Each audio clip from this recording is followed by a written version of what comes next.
Добар ден, добре дојдевте во 0М+. Постојаната потрага по органски и квалитетни производи за своето дете понекогаш ги мотивира родителите да почнат да одгледуваат зеленчук во саксија на тераса. За урбаното градинарство би можело да се каже, денеска ќе зборуваме со Билјана Филиповска од првата кооператива на потрошувачи за органска храна Добра земја. Добре ни дојдовте повторно. Добро ве најдов, драго ми е што сум повторно тука. Денеска ќе зборуваме за зеленчуците, односно воопшто за градинарските култури кои што интензивно се прскаат со пестициди, кои се најзагадени, кои се најмалку загадени и како да се реши тој проблем. Дали може секој зеленчук да се засади на тераса, ова се дел од прашањата на кои што ќе дадеме одговор. Еве да почнеме од тука. Кои зеленчуци се најзагадени, бидејќи родителите имаат голема дилема што да дадат, што да не дадат на своето дете, особено во првите месеци од животот.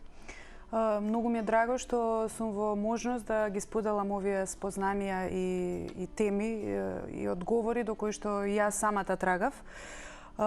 Значи има еден дел на овошки кои што воопшто или многу малку бараат третман и мајките воопшто луѓето може да се релативно сигурни, иако не се органски тие плодови, дека сепак се многу малку или воопшто не третирани со хемиски препарати. Станува збор за киви, кој што има во Македонија, да речам, доста големо производство, јапонски јаболка, дуњи, мушмули. За жал, тие се некои плодови кои што ние помалку ги користиме. Се она што доаѓа од градинарство, едногодишни зеленчукови култури, да речам, воглавно многу се третира. Се третира по неколку основи.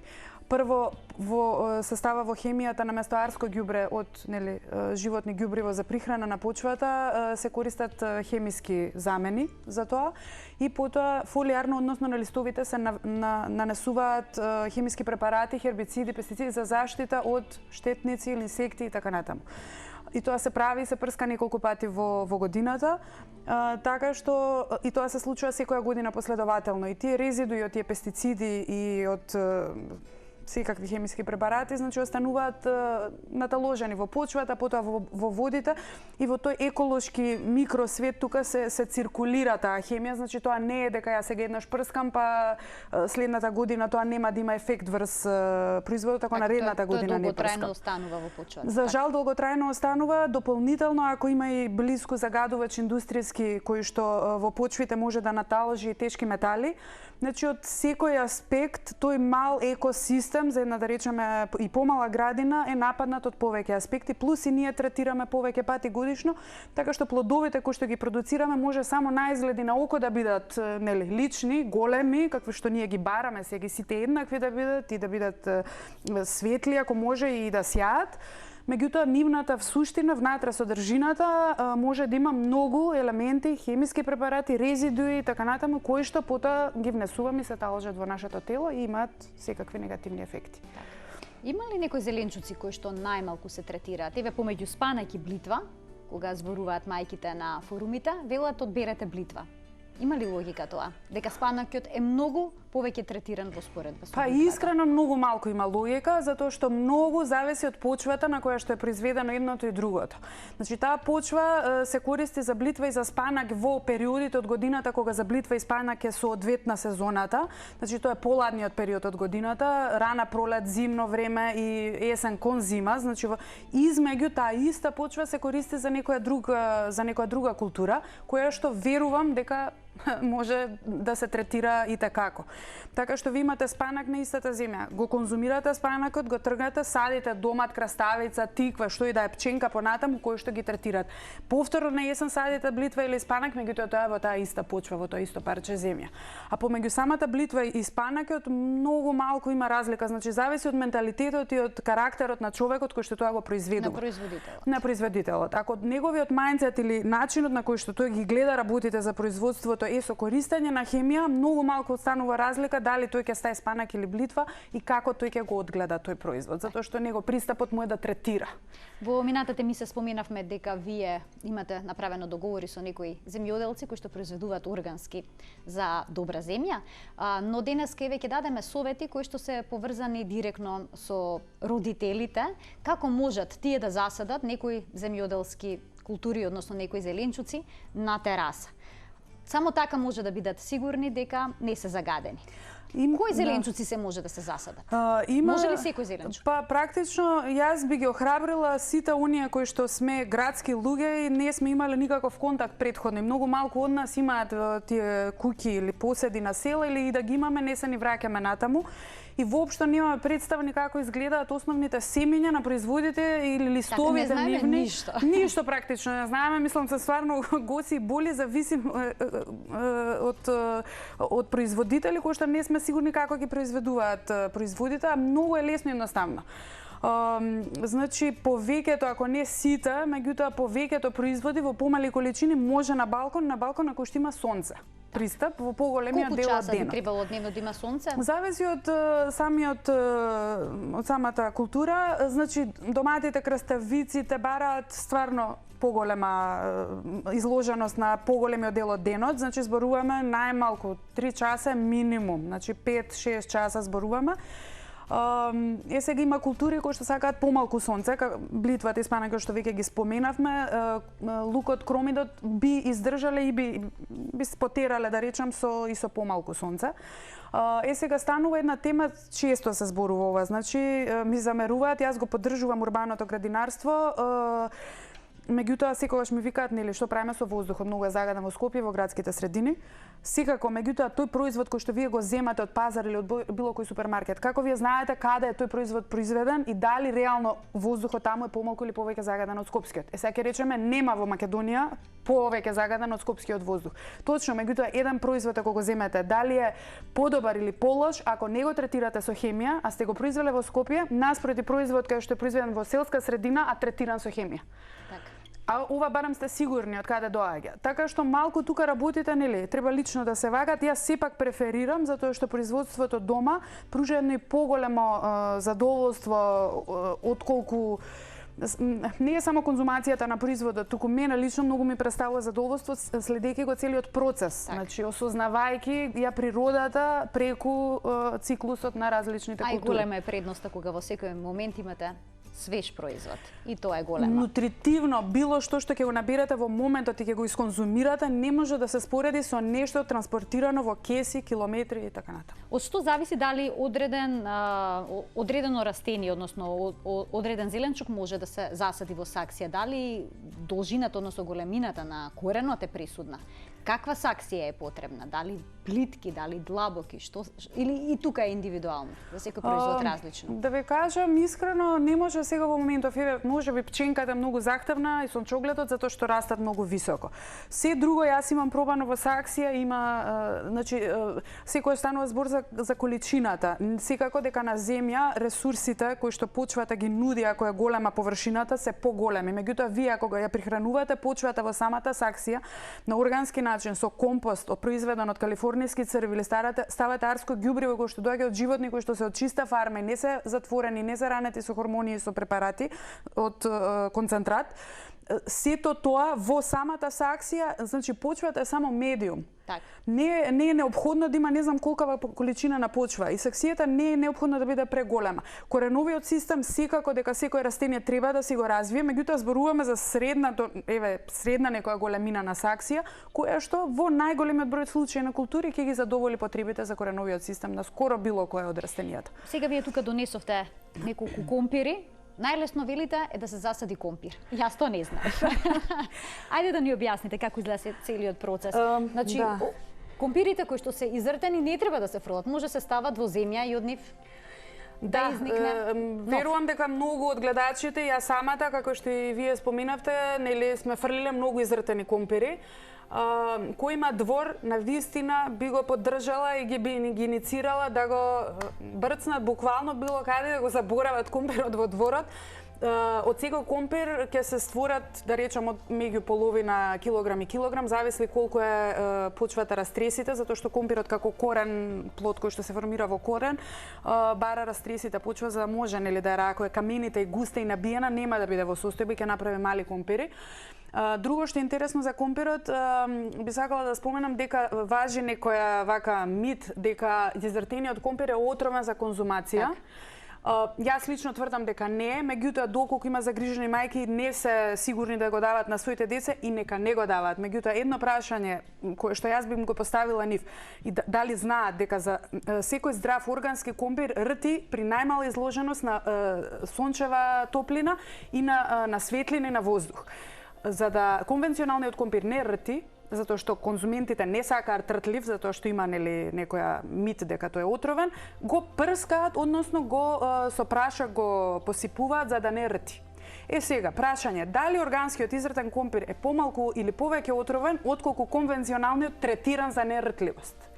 Така да, за мене, органски малку изртен е само знак дека тој компир е добар и не е третиран против ртливост.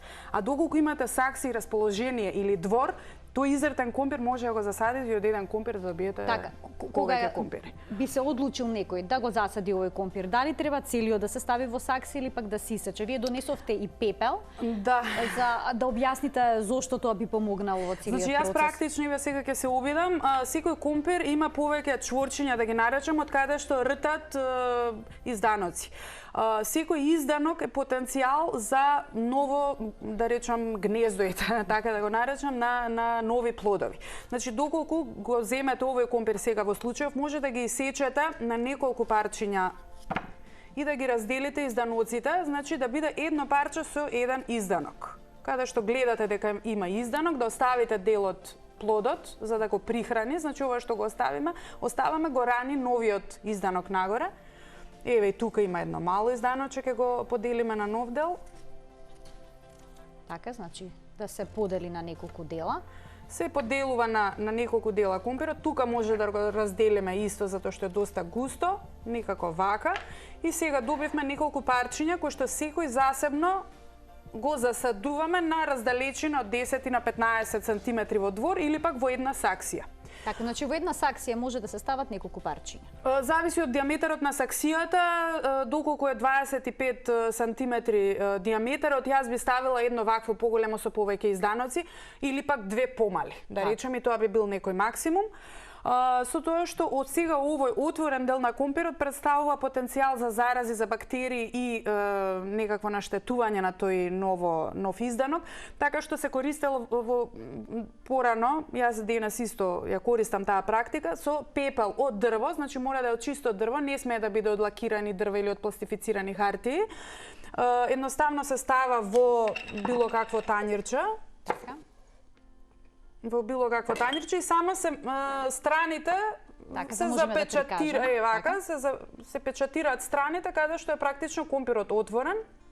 Така, целиот отворен дел да се прекрие. Каде што си има лушпа, нема потреба и така запечатиран, да кажам, нели, узлон се става во почвата и потоа тој си тера нагоре. Мислам, нема никаков. Треба често да се наводенува, да се става вода или еден аспект кој што јас многу го препорачувам, малчирање, значи што значи малч е додавање на слој на почвата во саксијата, да не биде никако почвата гола. Так. Значи, или може да се стави сува трева која што сте искосиле од дворот, или може суви лисија или слама, ако имате е перфектно, и тоа се става зависно од висината на саксијата, 5 сантиметри е одлично. Тоа служи и малчирањето од неколку причини. Да не испарува водата која што сме наводниле, затоа што на тој начин нема да треба секој ден да наводнувате, ако не сте дома викендот, нема компирот да ви овене. Туку тој малч, тие 5 сантиметри, овозможува да таа вода нели си седи се задржи во почвата. Така што зависи, мислам, ке треба да се надгледуваат растенијата, зависи од временските прилики, не треба секој ден со додавање на малч, апсолутно не треба секој ден, еднаш во неделата е сосема доволно. Значи нема некои преголеми обврски. Кромит и лук. Исто така, тоа се додава уште на почеток во дохраната кај децата и тоа е многу важно да биде нетретирано и да биде чисто. Како може да се засадат кромидот и лукот? Може за некои кои што живеат во село тоа се навистина смешни прашања, но за оние кои што се во градските средини навистина е потребен еден ваков совет. Како ова може да вирее во саксија? Како што и кромидот изникнува со рти, како што компирот, така и кромидот. Нели сме забележали исто и лукот. Тоа е знак дека плодот е добар, дека не е третиран за нердливост, дека е квалитетен и дека можете од него да засадите и да добиете пролетен или млади лукчиња и кромитчиња. Ова сега што го гледаме изртано, може исто како и компирот да го засадиме во саксија или во двор. Од него ќе изникнат неколку млади кромитчиња. Сега не е најсоодветен овој конкретен кромит за садење на млад кромит, затоа што од него изникнуваат неколку и се релативно недоразвиени и се конкурираат еден со друг, затоа што го користат ова, нели, стариот кромит за прихрана. Арпаџик се вика тој, кој што е помали се луковиците на кромитчето и од едно арпаџик кромитче никнува едно младо кромитче практично и тоа е посоодветно. Меѓутоа, доколку имате ваков кромит изртен, дефинитивно јас не би се двоумела да го засадам, тоа јас си го правам, да. Мислам, не ви е битно и за домашна употреба, малку и да се искривени, да не е секој подеднакво доразвиено, е сосема перфектно на вкус. Во однос на лукчето треба да се чешнињата да се одделат, да се брцнат во земја, да, и толку. Толку, да. Секој чешне оди засебно, значи ако исто ќе биде како и кај кромитот, ако ги засадиме сите заедно, ќе многу густо ќе да, едно чешна на раздалеченост од 5 до 10 сантиметри и имате младо леќа, граф, сето тоа може да се одгледа во саксија на тераса. Леќа искрено немам обидено, меѓутоа секоја литература до која сум дошла во контакт охрабрува да тоа нели без дека може да се направи, да се произведе. Граф имам пробано и гравот без никаков проблем, значи со тоа што едното и другото растат доста високо нагоре, особено гравот и бараат потпора. Вообичаено се садат на отворено заедно со пченка и се користи пченката како нели да речам потпора на гравот по која што се качува пченката и они стварно си одговараат еден со другот. Така и пред самиот крај на емисијата можеме да објасниме за тиквата и за растилните зачини кои што може да се засадат. Тиквата ова извадив конкретно од купечка тиква, Хокаидо беше сортата, меѓутоа лубеница, тиква, пиперка, домат, буквално може од тие од кои што ги набавувате да извадите семе и да пробате да засадите, доколку повеќе ако ви никнат и ако се во ред растенијата вака на око, значи дека плодот кој што сте го конзумирале, кој што сте го набавиле бил во ред. Затоа што сите тие сега ГМО и нов тип на семиња и на плодови продуцираат семиња од кои што не никнуваат потоа растенија природни и нормални. Ако ви никне од лубеница или од тиква или од дома, тоа значи дека се било во ред со плодот од кој што сте го извадиле семето. Можат ли овие зеленчуци да изгледаат декоративно на тераса? Да, според мене, јас многу им се радувам и на цветовите, значи секој од овие зеленчуци, култури имаат различен цвет, различно семе, различен лист.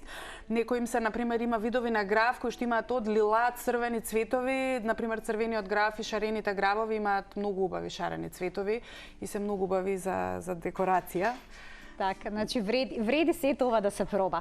Денеска споделивме на вистина добри совети. Јас ви благодарам што бевте дел од 0N+. Се гледаме повторно кога ќе зборуваме за нешто друго. Драго ми беше многу, се најдобро, посакувам успех на сите кои што ќе се обидат, на вистина ќе ми биде драго ако предизвикав некаков ефект. Во едноцените емисии можеме да ги вклучиме и гледачите кои што се обиделе да заседат, да видиме какви резултати постигнале. Ќе ми биде драго на вистина. Ви благодарам што бевте дел од 0N+. Се гледаме секој работен ден од 12 до 12:30 на телевизија Телма. Пријатно.